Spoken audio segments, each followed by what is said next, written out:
그러면 이제 몰입을 경험하는 법을 공부하겠습니다. 우리가 몰입을 경험하지는 못하는 이유가 있을 겁니다. 그죠? 누구나 뭐 몰입을 경험한다면 공부할 필요도 없겠죠. 근데 몰입을 하지 못하는 이유는 몇 가지 이유가 있어요. 첫째는 피상적인 일들을 처리하다 보니까 스트레스를 많이 받게 된다. 그러니까 스트레스를 받으면 몰입은 안 되는 겁니다. 즐겁지 않으니까. 그리고 일에 집중할 수 있는 환경을 만들어야겠다. 그래서 융은 2층짜리 벽돌집을 지었어요. 자기 혼자만 이제 들어가서 몰입을 하려고. 그러니까 몰입을 위해서는 또 충분한 휴식이 있어야겠다. 피곤하면 안 되는 거죠. 그리고 또 한 가지는 이메일, SNS가 네트워크 도구 때문에 집중을 못 한다. 그 휴대폰이나 멀티태스킹 이런 것들은 뇌의 연료를 바닥나게 만들기 때문에 절대로 몰입을 하려고 그러면 금지해야 되는 상황입니다. 그리고 두뇌의 에너지를 극대화시키기 위해서는 포모도 기법까지도 활용을 해야 된다. 포모도 기법은 이제 그 포모도라는 심리학자가 만든 뇌 활용 기법인데요. 25분 동안 뇌를 극대로 사용합니다. 그리고 5분간 휴식을 하죠. 그래서 시간 관리 방법은 있는데 25분 열심히 5분 쉬고 25분 열심히 5분 쉬고 이래가지고 뇌의 기능을 25분간 집중할 수 있는 걸로 이제 활용화시키는 거죠. 그래서 몰입을 경험하기 위해서는 이런 4가지 방법이 있습니다. 첫째는 제일 좋은 것은 내 육체 활동입니다. 내 눈, 귀, 입, 내 육체, 내 몸으로 느끼는 게 제일 좋겠죠. 두 번째는 내 머리로 느끼는 건데 지적 활동으로 머릿속으로 느끼는 거죠. 이것은 사고 능력에 도전하는 거죠. 세 번째는 일을 열심히 하는 겁니다. 일 속에서 경험하는 방법도 있죠. 아까 저 직원 A, B를 얘기했듯이 일에서 느끼는 방법이 있어요. 또 한 가지는 더불어 있으면 여러 사람들 나랑 뭐랑 같이 더불어 한다. 이런 때 느끼는 겁니다. 이 저자는 TV와 영화 노름은 아주 제일 나쁜 거라고 계속 주장합니다. 즐거움 뒤에 공허함이 났기 때문에 절대로 몰입이 안 된다. 몸을 통해서 얻는 방법인데요. 케벨 교수는 무슨 얘기를 했냐면요. 우리가 아무것도 가지고 있지 않다 하더라도 우리는 우리 몸을 갖고 있다. 그러니까 우리 몸 하나만 해도 어마어마한 재산이라는 것을 강조한 심리학자입니다. 그러니까 내 몸이 중요하다는 걸 알면 자살 같은 건 안 하겠죠. 그러니까 인간의 육체는 수백 가지 기능이 있죠. 더 빠르게, 더 높게, 더 빨리 이런 기능을 갖고 있어요. 그래서 올림픽도 만들어진 거겠죠. 그러니까 우리가 보면 이제 고개사의 몸 동작 같은 거 보면 라스베가스 오쇼 같은 거 보면 그 고개사들이 얼마나 몸이 유연합니까? 그죠? 운동선수는 0.01초를 기록을 갱신하려고 노력하고요. 화가는 그 눈으로 신선한 감각을 느끼기 위해서 계속 붓질을 하죠. 요리사는 또 입의 맛을 느끼기 위해서 계속 개발을 하고. 그래서 이 오감이라는 것도 굉장히 중요한 그 몰입의 기본이 되는 거죠. 그러니까 걷기나 자전거 타기, 등산 등도 몰입을 할 수 있는 조건입니다. 그러니까 이때도 보폭, 속도, 가능한 목표 도달 목표를 정해야 되는 거죠. 두 번째는 이제 지적 활동이죠. 이게 이제 사람들이 가장 많이 하는 건데요. 자, 아인슈타인이 공식을 막 만들고 있습니다. 코페르니쿠스가 지동소를 이제 주장하고 있어요. 온갖 박해를 무릅쓰고. 이 사람들 왜 그랬을까요? 바로 연구의 즐거움이 있기 때문인 겁니다. 그러니까 연구의 즐거움이라는 것은 플로우의 제일 큰 창구입니다.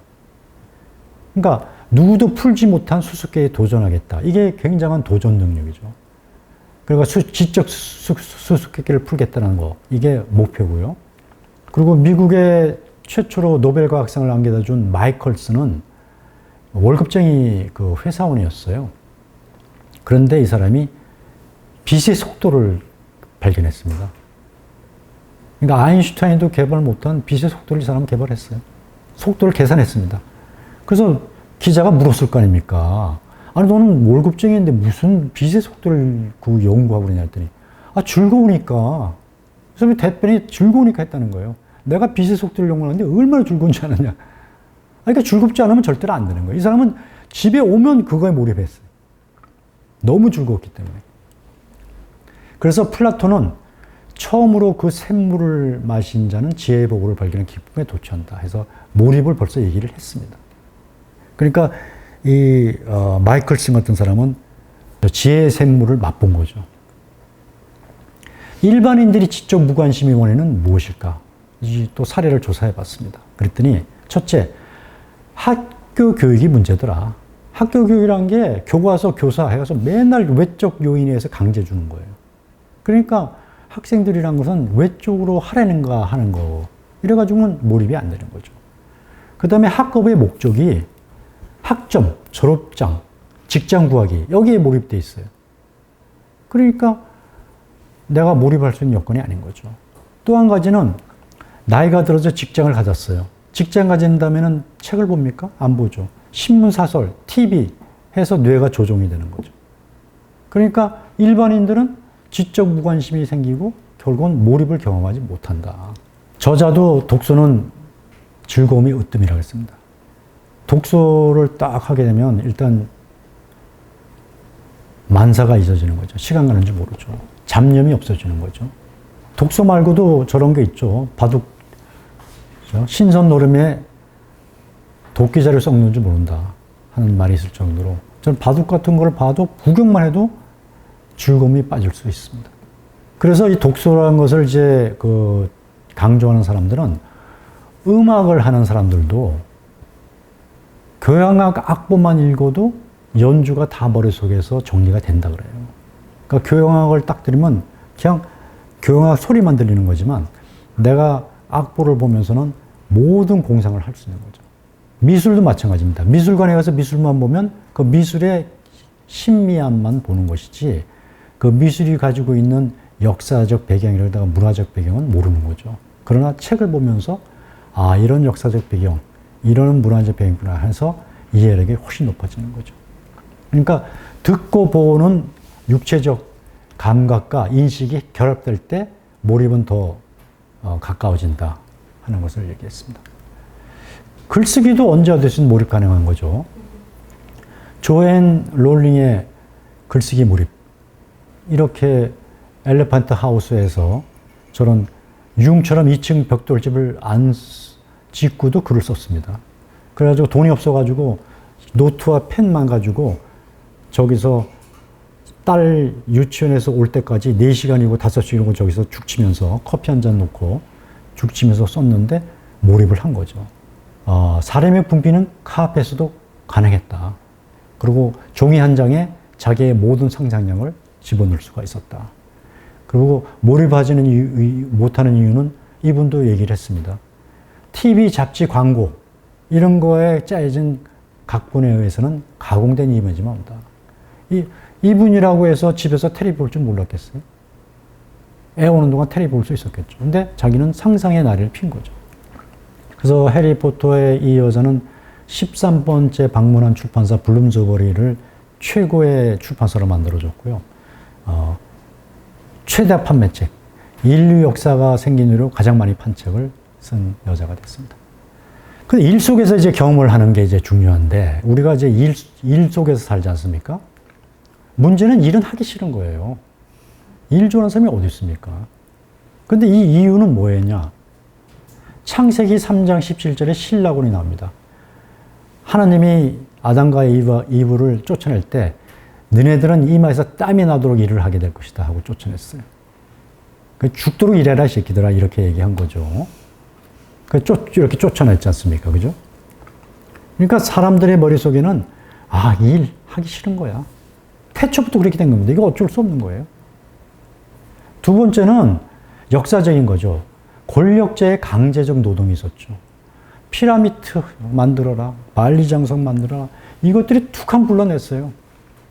그러니까 일은 우리가 역사적으로 볼 때나 하기 싫은 거예요. 그런데 토마스 카일라일은 뭐라느냐? 자신의 일을 찾는 이는 복 있는 자다. 프로이트는 행복의 요소는 일과 사랑이다. 사랑과 일이 없다면 행복하지 않다. 이렇게 보는 거죠. 그러니까 일은 좌우지간 행복의 50% 조건은 되는 거라고 이제 보고 있죠. 그러면 이제 일이 즐거웠던 사례를 한번 조사해 보겠습니다. 아까 용조건 B도 얘기했지만 여기도 용조건 조의 사례입니다. 조는 어떤 사람이냐면요. 어릴 때 이민자고요. 4학년 때 중퇴를 했어요. 초등학교 4학년 때. 왜 중퇴했냐 물어보니까 집에 돈이 없다.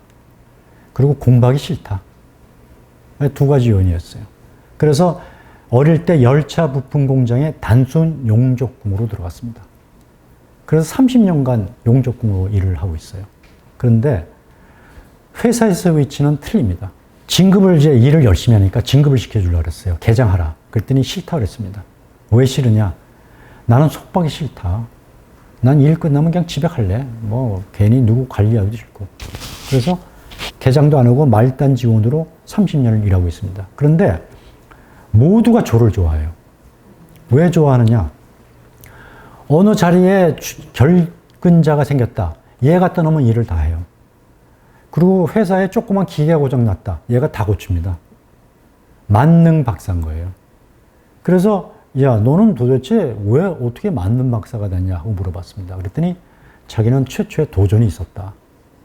어릴 때 집이 가난했는데 어머니가 토스트에 빵을 구워줬다는 거예요. 근데 그 토스트기가 고장이 났다는 거죠. 그럼 토스트기가 고장 나면 가족들이 빵을 맛있게 못 먹고 어머니는 실망에 빠진다는 거예요. 그러니까 자기는 이걸 꼭 고쳐야겠다. 그래가지고 도면을 보고 분해를 하고 해서 3일 만에 고쳐서 토스트기를 정상 작동시킨 사례가 있습니다. 그 이후로 뭐든지 고장만 나면 자기가 이걸 고쳐야겠다는 도전의식을 가졌다는 거죠. 그리고 이제 회사 다니면서 여가 시간을 활용을 했습니다. 이 여가 시간을 활용하려고 진급도 안 한 거죠. 그래서 집에 와이프랑 자기는 제일 좋은 게 집에 조그만 뜰이 있는데 여기에 스프링클러를 돌려가지고 이제 그 밑에 조그만 밭이나 이런 데 물을 주는 게 자기 소일거리인데 이 물만 주다 보니까 재미가 없어요. 그래서 물을 착 뿜을 때 무지개가 탁 지게 하는 그걸 보는 게 너무 좋았던 거예요. 그래서 토요일, 일요일 날 물 딱 스프링클러 놓으니까 무지개가 착 나타났어요. 그래서 와이프랑 거기서 와인을 한 잔 먹으면서 즐겼는데 아니 월화수목금에는 그 스프링클러를 못 보는 거예요. 그래서 또 연굴연굴 거듭해서 밤에 조명을 달았어요. 조명을 달아서 밤에도 무지개가 비치게끔. 그래서 그걸 만들었고 너무나 좋아한 거예요. 그래서 다른 동료와의 차이를 이제 조사를 했습니다. 그랬더니 다른 동료는 일이 끝나면 맥주집에 가서 맥주 한 잔, 그리고 잡담, 그리고 TV 보기 등으로 여가를 활용을 했습니다. 그래서 여가 시간을 낭비하고 있었지만 자기는 저렇게 여가를 활용한 거죠. 뭘 개발하고 도전을 가지고 있는 거죠. 그래서 저는 항상 새로운 도전을 위해서 여가 시간을 활용했다. 너무 즐거웠던 거예요. 텔레비전 보는 것보다 저게 즐거웠던 거죠. 그래서 일 속에서 경험한 것을 이 조의 사례부터 비춰보면 조는 자기 목적적 일을 했다. 그러니까 일을 단순히 의무적인 일로 본 게 아니라 내 목적적 일로 바꿨다는 거죠. 그래서 기술이 필요한 취미 활동을 하고 자기 개인적 관심사에 활용을 하고 그걸 위해서 내적 훈련을 했죠. 기술을 양상시키고 그 다음에 항상 목표와 한계를 정해줬어요.